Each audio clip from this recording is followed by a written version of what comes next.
Salut, bienvenue sur la chaîne de Blog Tesla, j'espère que vous allez bien. Vous voyez aujourd'hui le beau soleil qu'on a, il fait très chaud en ce début du mois de septembre et je vais vous présenter une nouvelle génération de pare-soleil complètement différents de ceux qu'on connaît déjà. Donc ces nouveaux pare-soleil, on va voir ce qu'ils ont de différent, qu'est-ce qu'ils ont de mieux d'habitude.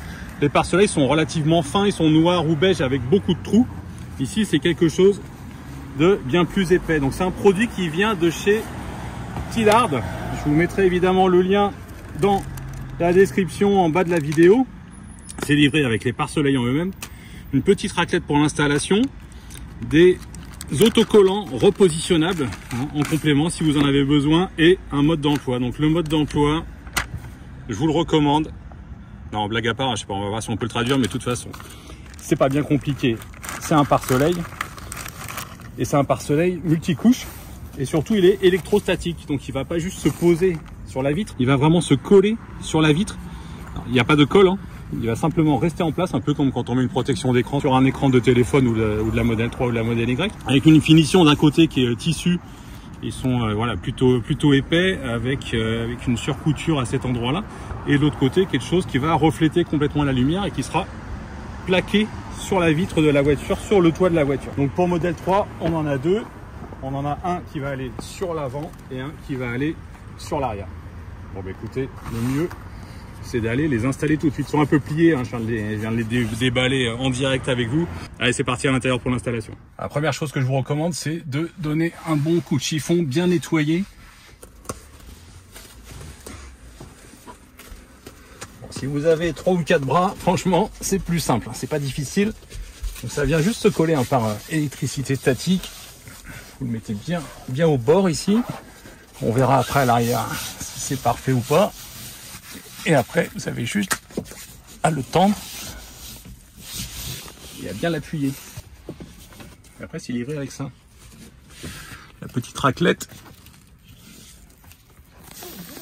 vous allez l'utiliser pour chasser l'air. Passer tout simplement partout, tranquillement. Et ça va coller le pare-soleil sur la vitre. Et comme je vous le disais tout à l'heure, hein, quand on l'a déballé, il y a en plus des autocollants. Donc ça, vous l'avez compris, hein, c'est pas un pare-soleil que vous allez mettre et défaire tous les jours. Parce que ça donne, alors déjà au niveau de la couleur, bon, qui est marqué modèle 3 ici, moi je suis pas fan, hein, je préfère un truc un peu plus discret, mais c'est pas très grave. Ça reste petit, ça je savais que j'avais une modèle 3, merci. Au niveau de la couleur, c'est quasi parfait, c'est peut-être un tout petit peu plus beige que le revêtement d'origine, un peu plus gris ici, un peu plus beige là, mais ça dépend vraiment de comment on le regarde. Et ça fait différent. C'est bizarre, ça change l'intérieur de la voiture. Je sais pas si ça change au niveau acoustique parce que c'est quand même relativement épais. Mais en tout cas, on n'a plus la même perception de la voiture. Alors, je vois pas mal de monde sur le forum de Blog Tesla qui nous dit pourquoi Tesla fait pas des voitures sans le toit vitré. Et bien, bon, ça reste un toit vitré, mais c'est une solution hein, si vous voulez pas avoir le soleil sur la tête, ou peut-être même le froid l'hiver. C'est pas mal et c'est assez épais, assez rembourré. Il y a la matière est tissée très fin. En plus, c'est du multicouche. Vous mettrez l'image là sur la vidéo. Donc, il n'y a vraiment pas de soleil. Le fabricant dit qu'il y a 99% d'UV qui sont filtrés et qui passent pas. Voilà, maintenant, on va faire celui de l'arrière. Donc, c'est exactement le même principe. Toujours la petite étiquette modèle 3 vers l'avant de la voiture. Marrant, c'est juste d'appuyer comme ça. Ça chasse l'air et ça vient se coller.